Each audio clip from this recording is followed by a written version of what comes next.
Hey everyone, this is your reporter on the ground, bringing you the latest scoop on a story that's got a lot of layers, family drama, political contrasts, and some seriously unsettling behavior from the Trump camp. I'm diving into Ivanka Trump's past, her current absence from her father's campaign trail, and how this ties into the broader narrative of family values, or the lack thereof among MAGA Republicans. We've got a lot to unpack, so stick with me as I break it down in plain, everyday language straight from an American news perspective. First off, let's talk about Ivanka Trump and where she's been. If you've been following Donald Trump's campaign lately, you might have noticed something glaring. Ivanka's nowhere to be seen. No appearances, no endorsements, not even a peep of support for her dad as he stumps around the country. And this absence is speaking louder than words. Back in the day, Ivanka was front and center, often positioned as the polished face of the Trump family. But now crickets. And it's not just casual observers noticing. Some of Trump's biggest cheerleaders, like influencer Tomi Lahren,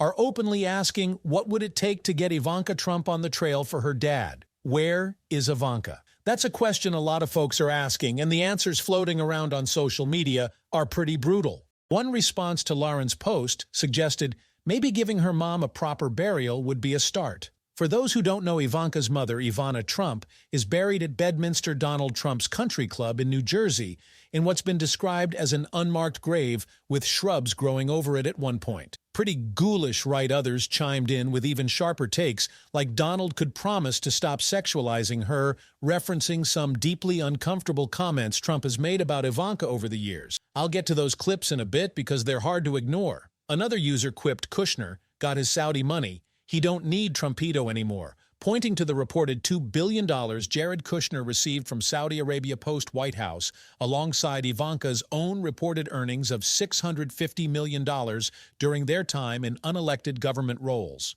Nepotism, anyone. But let's rewind a bit to Ivanka's early days in the spotlight, because this is where the story starts to get murky. Ivanka once defended her modeling career, saying, "My family has money, and they can support me, but I model because I love to model. It's something I enjoy doing. I don't think it's fair that they made me sound greedy about it. I model because I love it, and that's really all there is to it." Fair enough on the surface, except her modeling gig came through an agency that later got tangled up in allegations of sexual harassment and misconduct. And who got her that gig? Daddy Donald. Add to that the disturbing photos and reports of Ivanka hanging out with Jeffrey Epstein alongside her father, and you've got a picture that's anything but wholesome. I'm not here to speculate, but these are the facts and the images out there for all to see, and they raise serious questions about the environment she was placed in. Now contrast that with what we saw at the Democratic National Convention DNC recently. The DNC was practically bursting with joy, family love, and genuine emotion.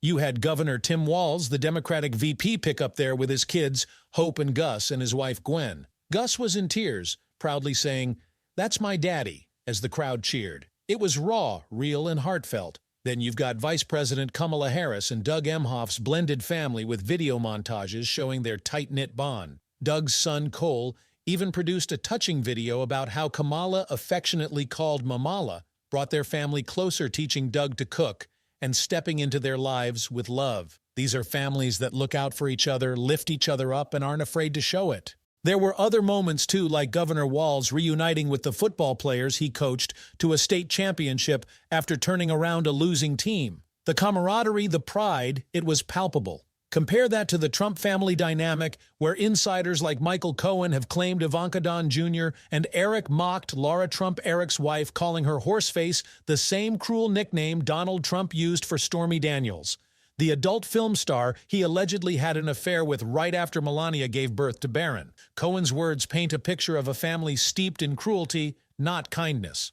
And it's not just internal sniping. Trump's own public comments about Ivanka over the years are downright creepy. Here's a sample of what he said on record. "She does have a very nice figure. I've said that if Ivanka weren't my daughter, perhaps I'd be dating her." Or another gem, "She's 6 feet tall, she's got the best body. He's called her voluptuous and a piece of ass on air." I'm not making this up, there are clips out there, and they're as uncomfortable to hear now as they were back then. So, when MAGA Republicans start throwing around terms like family values to attack Democrats, you've got to wonder, what values are they even talking about? The DNC showed families supporting each other, crying happy tears, and celebrating shared achievements. Meanwhile, Trump's camp is melting down over that joy. Tomi Lahren called Walz the worst speaker of the night, corny and weird, while other MAGA influencers mocked Walz's son Gus for crying with pride over his dad. One Mike Crispy tweeted, "Tim Walz's stupid crying son isn't the flex the left thinks it is. You raised your kid to be a puffy beta male. Congrats."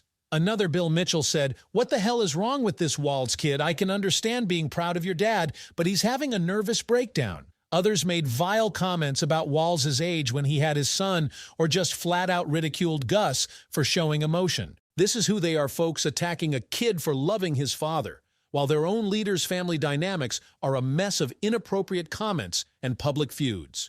And let's not forget the hypocrisy.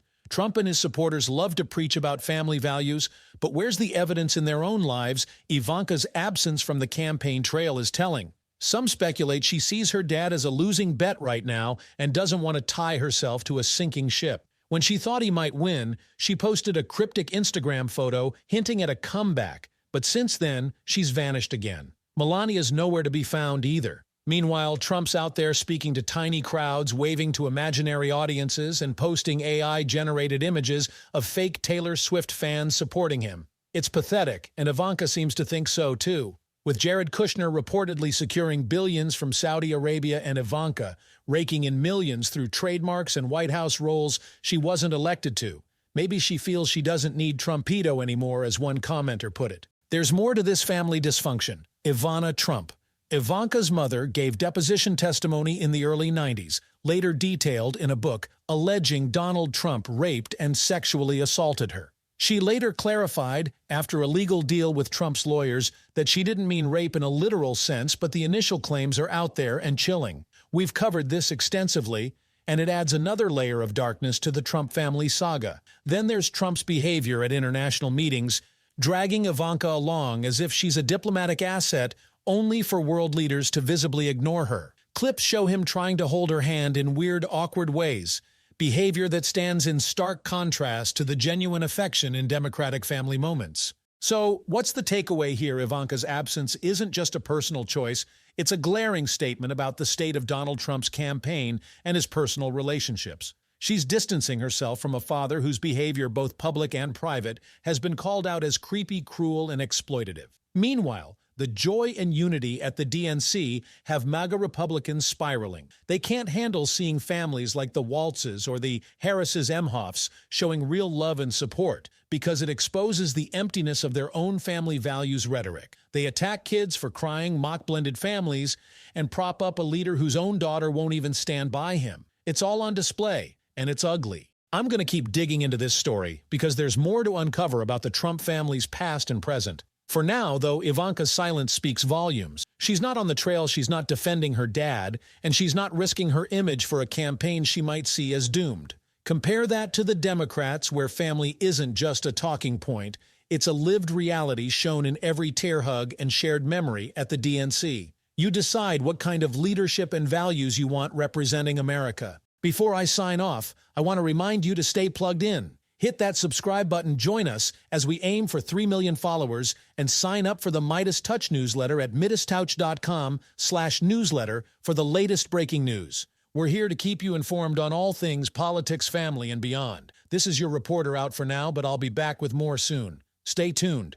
Ivanka was out there like Donald Trump would have her go to like international meetings. And then, and like none of the international leaders wanted to talk to her or play this clip. But social justice, as soon as you talk on that economic aspect of it, though a lot of people start listening who wouldn't otherwise listen, and the same with the defense side, in terms of the whole, been very male-dominated, or when Donald Trump would just behave super creepy and like want to hold her hand in like a very weird way. Here, play the clip. Okay, now compare that what you just saw to the moment from 2 nights ago with Governor Walz and his son Gus and his daughter. Hope, play the clip. Hope, Gus and Gwen, you are my entire world, and I love you. I'm letting you in right. Doesn't it stand in just such stark contrast there when you put those videos side by side, or how about this? This was a video that I love that Cole Mahoff, Doug Mahoff's son, produced with his mom, Kirsten, who is such a fan of Vice President KLA Harris. And this family's been able to come together with Vice President KLA Harris and Doug MOF's first wife. And again, this is legitimate joy here. Play this clip, but it helped that my parents stayed friends and we all kept hanging together. We grew closer than ever. And then he met Kamala, the blind date that would dramatically change all of our lives forever. It was my senior year of high school. Ella and I would laugh watching them fall in love. Acting like teenagers in 2014, Kamala became Mamala. She took over Sunday night dinners and taught Doug how to actually cook. Our blended family wasn't used to politics or the spotlight. But when Kamala became senator, we were all excited to step up. Especially my dad. Then Kamala became vice president. It felt like Doug was a bit out of place on Capitol Hill. I thought, what is my goofy dad doing here? But he embraced it. He left his practice after being a lawyer for 30 years. That was tough. I was so proud to watch him do it. To stand by her side, an example of true partnership. I just got married myself, and he's inspired me as a new husband. Anyone who really gets close to him knows. He's kind, loving, and fiercely protective. I mean, just look at this face. This is my dad, the first second gentleman in the history of this nation. He's found his voice around the issues that matter to him. You have no choice but to speak up and speak out. There is an epidemic of hate, including a crisis of anti-Semitism in our country and around the world. What they are doing on reproductive freedom and freedom in general is just outrageous. And next, he's going to make history again as the first. Applause. Music, gentlemen, I can't wait for everyone to get to know why we all love him. He's the glue that keeps this family together. Music, applause.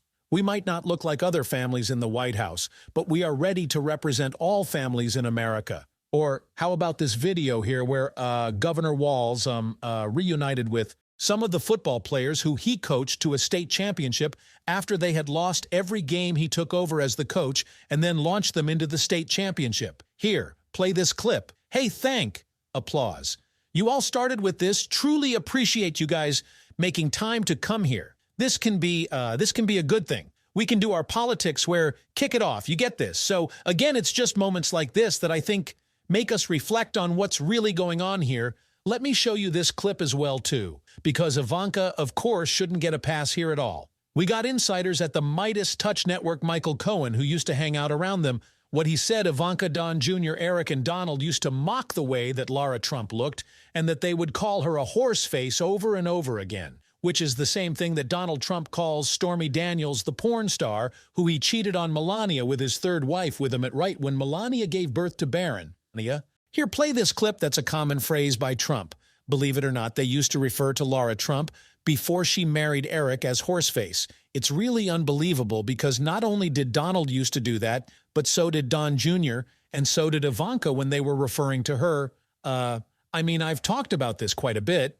It's cruel. Even if it's true, it's cruel. And it just, as you said, it goes to his character. But that doesn't seem to stop. That doesn't seem to stop his supporters at all. They actually find it funny. So Cohen, the Trump family, Donald Trump, Don Jr., were calling Eric's wife, or at the time girlfriend, a horseface, the same name that Donald Trump uses to refer to Stormy Daniels. Yes, so ultimately, you put all of this together.